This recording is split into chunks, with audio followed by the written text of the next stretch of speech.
So here we are at Sitsongpeenong, January 1st, 2026, and what a year it's been.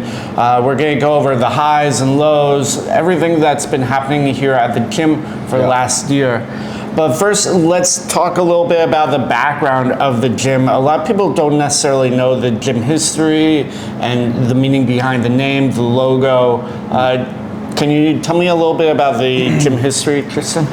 We were founded in 2008, I think, by my father. And originally we were training near Rama 3 at another gym when this location was being built. And Kim was stationed at Fairtex to train as well, under Philip Wong. Yeah, as soon as everything was complete, we moved to this location, I think mid to late 2008. Yeah, we continued to stay at the same location ever since. It's been a long time and a lot of development. You said 2003? 2008. 2008, so 17 years. 17 years. So like your entire life? Yes, basically. Where did the name Sitsongpeenong come from, and what about this Stand Your Ground logo? Sitsongpeenong was a student of two brothers. At first, it was for my father and Mulit, the head trainer. They're really close, like brothers. And the second reason was my father had two sons, me and my little brother, and he wanted to name it after us for his legacy. It's pretty good to continue his legacy. Stand your ground is like, we want our fighters not to go back too much in the fights. We want to stand our ground and really not take it from anyone and just have our own style. That Stand Your Ground logo is right out front too. So when you enter the building, you get to see it right away. It's also upstairs. We've had a lot of staple trainers over the last year, Moonlit, Zhang Zhao Chen. Can you tell us a little bit about them and then what they've been up to this year? You've also had a few rotating cast members. Moonlit, head trainer, he's been with us for about 15 years. He creates all our champions or add more to the fighters we've recruited, and he's just completed his A license, the highest certification you can have for a Muay Thai coach as well. So that's really good for him. He's working on the three young new recruits, so we'll get into it later. He's trained Jongsanan, Kim, Sitthichai, Pananchai, and now he's working on Pet Miracle and the younger boys at the gym, and we expect solid results still from him.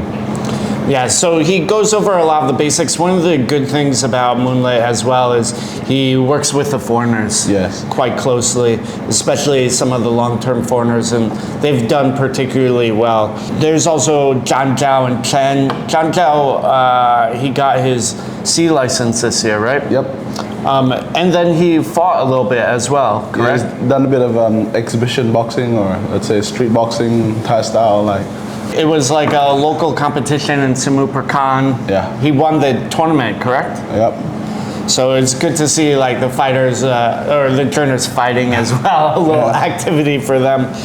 You have like a pretty regular rotating cast of extra trainers. Will you tell me a little bit about them? Yeah, we also have Chen. Chen's a bigger body where we can put on bigger foreigners, and he's getting certified for C license too. And he's developed really well. At first, he wasn't really solid at holding pads, but the past 2-3 years, he's really developed really well under Mulit and Janjao. Now he's becoming more of his own, where he can teach as well, and he can hold pads for foreigners. And then there's also the boxing coach that comes in regularly. Yeah, there's also Chakrit. Yeah, there's also Chakrit, San, and Tong. They're all a bit on the older side, but they come in regularly to help the gym out. And then we can't also forget about Bang Falek, and Krudam as well. Yeah, so it's great to have this rotating cast of crew to help out. But I think what a lot of people want to know about and talk about is some of the highlights of the year, especially for the fighters. I would say Pananchai had a spectacular year. I probably had the best year out of all the fighters here at the moment. 5-0 on IWS, 2 finishes and three unanimous decisions, and became the interim Rajadamna middleweight champion. So obviously Pananchai had a spectacular year. Defended his interim RWS title. Won against Ilad, then defended it against Bento. He's up for a third defense sooner or later. They'll make an announcement soon. Why do you think he's developed so much and done so well this year? He's got more of his personal life in order. I think he had his eggs in too many baskets last year. Now he's focusing on his professional career more and more rather than amateur. And seeing what happens in the SEA game, I'm really happy that he's focused on his professional career more anyways, because you guys saw what happened at the SEA Games. Yeah, so for those of you unfamiliar, like a lot of Thai athletes will have connections to the national team. So they'll be recruited to fight in the amateur tournaments like IFMA, SEA Games, other events. And usually they're sponsored. Yeah. So it can be lucrative, although the scoring and system are different. So it can sometimes sort of happen to maybe Sitthichai in the past, derail your pro career. But he's back, he's focused. What about Sitthichai? How do you think he did this year? Not the best year for the killer kid, Sitthichai, but fight in April against Nico, lost that one via TKO body shot. And after that, we asked for release from one championship, and then they did grant us the release, which is very good. And thank you for one championship for that. He was on the free agent market for a while, and then as soon as he got on the market, we got negotiations with a few promoters in Japan, and we decided to go to knockout. And he recently fought Kaido over 3 rounds. It was, a lot of people out here in Thailand thought he won. Contracted for 2 more fights with the promotion, looking to return early next year. Kaido rematch wouldn't be bad at all. Yeah, I think a deserved rematch for sure. The fans would definitely want to see it, and I think this next time he can probably knock him out. But we'll see what happens. Also, we got to talk about some of the new recruits. Yeah. Of course, there's Pet Morcott, who is sort of leading the way for the young kids. Young Pet Morcott joined us in late October or November last year? October last year. Started with us under 100 pounds. Now he's grown up grown to like 115 pounds, which is a very quick growth for a young boy. He's taller than me. He's almost 6 foot, right? Started off with this little pipsqueak with General bought to the WBC Youth Carriage to the stadium 2 years ago. For some reason we've always had a connection with the kid, and so he wanted to stay. And then after October last year, the parents got talking to my father, and then we organized to bring him here. And then he chose his career, and it's going to be his career going forward. So that's always good. And in terms of his fights, he's done pretty well. He fought a couple of times at Amnoy. Yeah, he fought Amnoy, let's say 3-4 times this year, and once on RWS, and got gold at the WBC festival. Yeah, under 18s, under 16s, yeah. And a recent win against James Sak at Amnoy, and now he's fighting again this Sunday before the Tiger Cement tournament. Hopefully we get good results in both. Yeah, so that's exciting. And there's 2 other new fighters as well. Yodlek Pet. Yodlek Pet and Saiyu, that'll be changed too. And Yodlek Pet just fought Raja Knockout, won his fight. Suayu fought, he's still sort of growing into his body a little bit. Yeah, that's how do you say growing pains? Yeah, growing pains. He's a very big 16-year-old. Yeah, for a very big 16-year-old for a Thai. So his shoulders, his joints still hurt a little bit, but I think that's just a bit of growing pains. And then because we had him MRI X-rayed and had a physiotherapist look at him already, and there was no big injury. He's just saying it's growing pain and just overuse. On the foreigner side, there's been some spectacular performances. One of the standout, of course, is Asa Ten Pow earlier this year, fighting Seksan. Can you tell me a little bit about that? Yeah, Seksan hasn't been knocked out in like 5 years, let's say, before the fight, and we were really doing our homework on him, and Asa was really focused on the fight and locked in for the fight. And we got him working with Manat Munjamrong, the Olympic gold medalist. And we also had Kapitan Pet Yindi in here as a training partner at the time. And Sitthichai and Mushin Shafi were here training too, so we had a pretty good cast around him. And then Tanan Chai and all the other usual suspects were here as well. encourage him to use his skill set, his full skill set. You know, use everything. Use his boxing, his martial art background. You know, he literally threw the kitchen sink at Seksan, and then got the finish in the third round.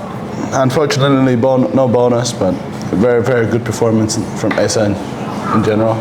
Yeah, Asa is, I would say, is sort of tail end of his career, Yeah. and like a win over Seksan is definitely huge. You know, he's done a lot with his career. Yeah. Beat Kevin Ross. You know, done a lot. Would you say there's other standout foreigners that came through the gym? I would say James Kostic. Some of the SRG boys did their camp with us earlier this year, and it was good results. And Robert Whittaker came along. It was really, really cool to meet Robert Whittaker, and hopefully he comes back next time.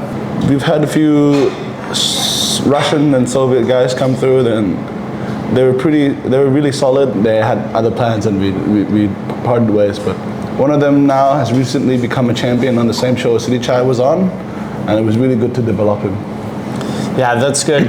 You know, there's been a lot of fighters that have come through for multiple months or stayed short long term. It was great to see fellow American Kyler and his buddy Alex out here for a bit. Oh, yes.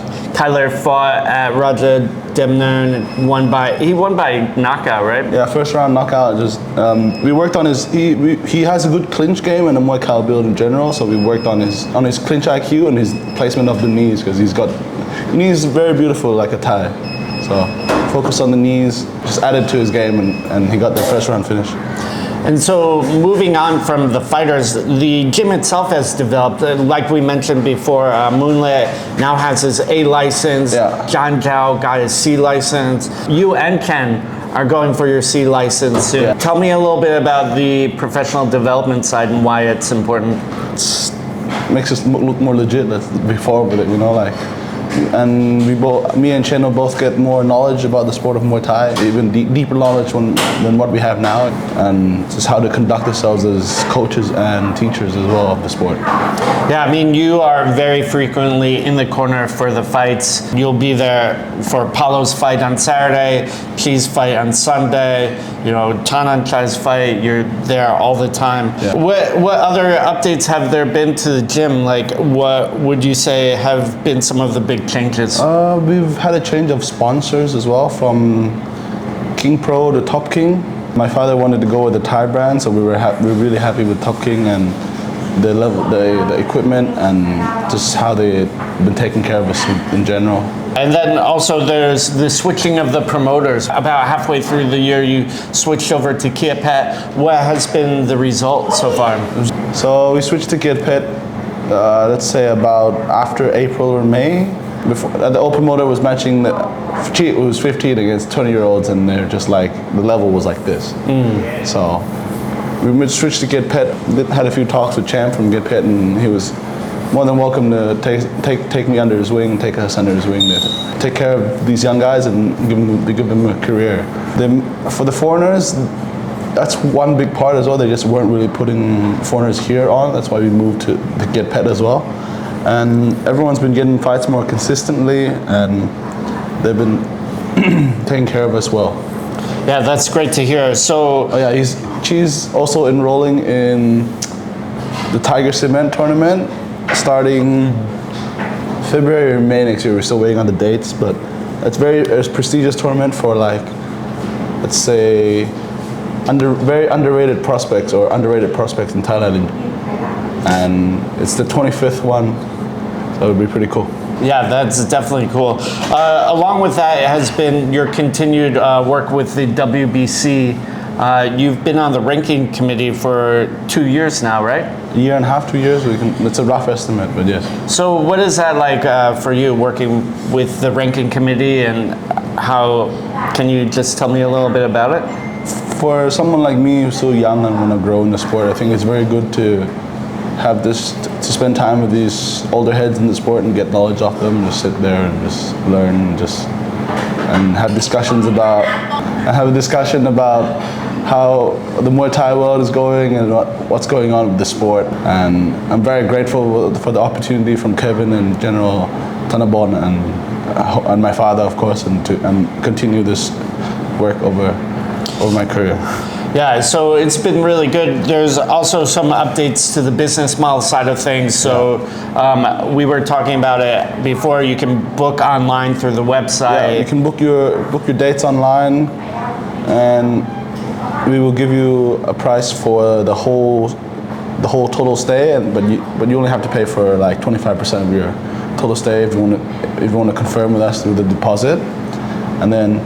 Yeah, you can begin your booking from there. We've changed our policy where people would only train inside the gym. People from outside the gym can come in as well, but I'll probably do like a link or something where you can book slots daily or something, because we can't have, really can't have too much people coming from outside, because if you have in-house guests already, we have to like keep the ratio well with the trainers. Otherwise, if there's too many, the quality of training goes down and no one's happy. Yeah, I believe it's 3 to 1 for the trainers, and then the pro fighters is what, 2 to 1? Or? Yeah, 2 to 1 or 3 to 1, depending on the day as well and how busy we are.